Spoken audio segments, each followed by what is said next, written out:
శ్రీమాత్రే నమః. సద్గురు జ్యోతిష్యాలయం నుంచి ఒక చిన్న విశ్లేషణతో కూడినటువంటి ఒక ఉపయోగపడే ఒక సబ్జెక్ట్ కేతు గోచార ఫలాలు 2025 కొత్త ఏడాదిలో సింహంలో కేతు సంచారం 5 రాసుల వారికి మంచి లాభాలు, భారీ లాభాలను కూడా చెప్పచ్చు. జ్యోతిశాస్త్ర ప్రకారం రాహుకేతువుల్ని చెడు లేదా క్రూర గ్రహాలు లేదా ఛాయాగ్రహం అంటారు. జ్యోతిశాస్త్రం రాహుకేతువులకి ప్రత్యేక స్థానం ఉంది.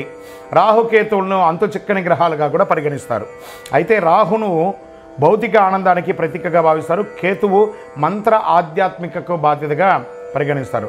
కొత్త ఏడాదిలో కేతువు ప్రభావంతో కొన్ని రాసుల వారికి భారీ లాభాలు కూడా రాబోతున్నాయి. ఈ 2 గ్రహాలు నూతన సంవత్సరంలో తమ స్థానాలను మారుస్తున్నాయి. కొత్త ఏడాదిలో మే 18వ తారీఖున రాహు మీనం నుంచి కుంభంలోకి ప్రవేశిస్తున్నారు. కేతువు కన్యా రాశి నుంచి సింహరాశులకు సంచారం చేస్తున్నారు. ఈ సమయంలో ద్వాదశ రాశులపై ప్రభావం పడుతుంది. అయితే కేతు సంచారం వేళ కొన్ని రాశుల వారికి మెరుగైన ఆర్థిక ప్రయోజనాలు కలుగుతున్నాయి. ఈ జాబితాలో మీరున్నారా? ఒకసారి చూద్దామా. మేషరాశి నుంచి కేతు 5వ స్థానం నుంచి ప్రయాణం చేస్తున్నాడు. ఈ సమయంలో మేషరాశి వారికి కేతు సంచారం వల్ల ఆర్థిక పరంగా మెరుగైన ప్రయోజనాలు కలుగుతున్నాయి. ఆకస్మిక లాభాలు పెరిగే అవకాశాలు ఉంది. కెరీర్ పరంగా పురోగతి ఉంటుంది. కుటుంబ జీవితంలో అందరికీ మద్దతు లభిస్తుంది. మీ పెండింగ్ పనులన్నీ తిరిగి ప్రారంభమయ్యే అవకాశం ఉంది. మీ జీవితంలో ఆనందంగా ఉంటారు.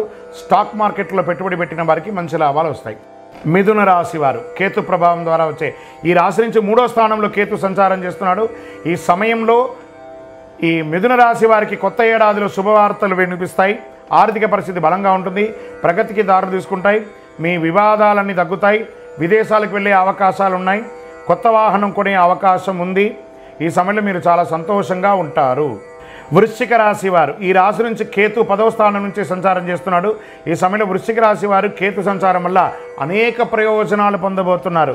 ఈ కాలంలో మీరు కొన్ని శుభకార్యాల్లో పాల్గొనే అవకాశాలు ఉన్నాయి. అవివాహితులకి వివాహమైన వారికి సంతానం, వ్యాపారాల్లో భారీ లాభాలు, ఆర్థిక పరిస్థితి బలంగా ఉంటుంది. కొత్త వాహనం కొనుక్కునే అవకాశాలు ఉంటుంది. ఉద్యోగులకి ప్రమోషన్ మరియు శుభవార్తలు వినిపిస్తాయి. తగిన ఫలితాలు పొందే అవకాశాలు ఉన్నాయి. రాహుకేతుల అనుగ్రహంతో ఆర్థిక పరంగా మంచి లాభాలను పొందుతారు. ఈ కాలంలో మీరు మంచి ప్రయోజనాలు పొందే అవకాశాలు ఎక్కువ కనబడుతున్నాయి. కుటుంబంతో సత్సంబంధాలు ఉంటాయి. మీ జీవితంలో స్థిరత్వం ఉంటుంది. మీకు చాలా లాభదాయకంగా ఉంటుంది. మీనరాశి ఈ రాశి నుండి కేతువు 6వ స్థానం నుంచి సింహరాశిలోకి ప్రవేశిస్తున్నారు. ఈ సమయంలో మీనరాశి వారికి కొత్త ఏడాదిలో కేతు సంచారం వల్ల పూర్తి లాభదాయకంగా ఉంటుంది. అనేక కొత్త అవకాశాలు సైతం పొందుతారు. అంతేకాదు మీరు శుభ కార్యక్రమాల్లో వివాహాది నూతన గృహప్రవేశ కార్యక్రమాల్లో పాల్గొనే అవకాశాలు ఉన్నాయి. ఉద్యోగులకు కార్యాలయంలో మంచి పురోగతి సాధిస్తారు. పెండింగ్లో ఉన్న పనులన్నీ పూర్తి అవుతాయి. వ్యాపారస్తులకి అద్భుతంగా ఉంటుంది. విద్యార్థులు విదేశాలకు వెళ్ళాలనుకున్న వారు, ఉద్యోగరీత్యా వాణిజ్యపరంగా వెళ్ళాలనుకున్న వాళ్ళకి అవకాశం ఇది కొత్త ఆనందాన్ని ఇస్తుంది అని కూడా చెప్పవచ్చు. విజయోస్తు.